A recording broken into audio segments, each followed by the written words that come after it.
Picture two men over 55 who train consistently, eat well, and take their recovery seriously. 6 months later, one has measurably more muscle and laboratory markers showing a biologically younger body, while the other has lost ground. The only difference between these two men happens between 6 p.m. and the moment they fall asleep.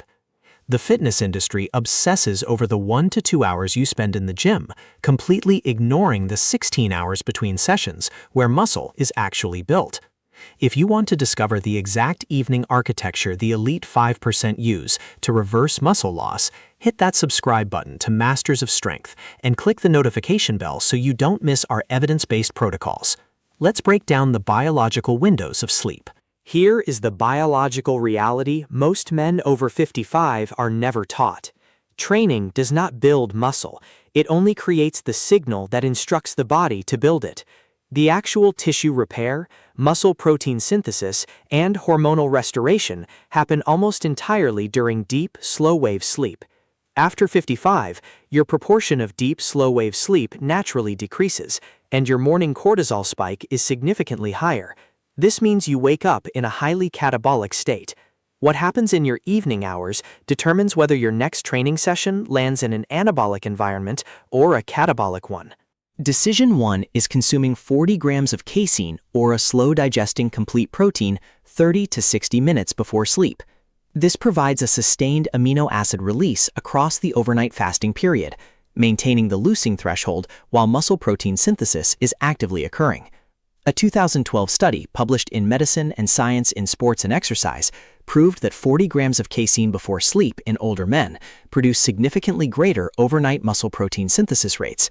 To easily hit this crucial overnight threshold, scan the QR code on your screen or click the link in the description to grab our top recommended premium casein protein. Before we move on, what time do you normally go to sleep, and what is the last thing you eat or drink? Drop both in the comments below.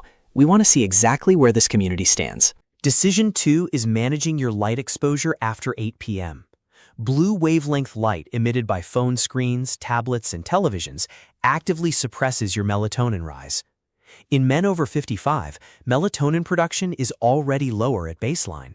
Suppressing it further delays sleep onset, which cuts directly into the deep, slow wave stages where the majority of your growth hormone is produced. You don't have to sit in the dark. Scan the QR code or check the link below for the blue light blocking glasses we recommend to protect your melatonin rise while you wind down. Stick around because habit 3 is the fastest environmental change you can make for your hormones. Decision 3 is setting your bedroom temperature between 16 and 19 degrees Celsius. To initiate and sustain deep, slow-wave sleep, your core body temperature must drop by 1 to 2 degrees Celsius. This is not a comfort preference. It is a strict physiological requirement. A room maintained above 22 degrees delays or prevents this drop, shortening the duration of your growth hormone pulse. It costs nothing, and the hormonal impact is measurably significant. Decisions 4 and 5 require eliminating disruptors. First, consume no alcohol in the 4 hours before sleep. While it might help you fall asleep, it completely suppresses the slow wave sleep responsible for testosterone restoration in the second half of the night. Second, strictly manage your cortisol in the final 90 minutes before bed. Consuming psychological stress, like financial news, work emails, or difficult conversations, elevates cortisol exactly when your body is trying to transition into a declining anabolic sleep state. You must protect this transition window. Here is the secret weapon. This protocol compounds. A single night of optimized slow-wave sleep produces higher testosterone, lower baseline cortisol, and greater insulin sensitivity the following morning. Because of this better environment, your next training session produces a stronger acute testosterone response, which in turn leads to even better overnight hormonal output the next night. The cycle self-reinforces. The secret to growth was never in the gym. It was in the 16 hours you left unmanaged.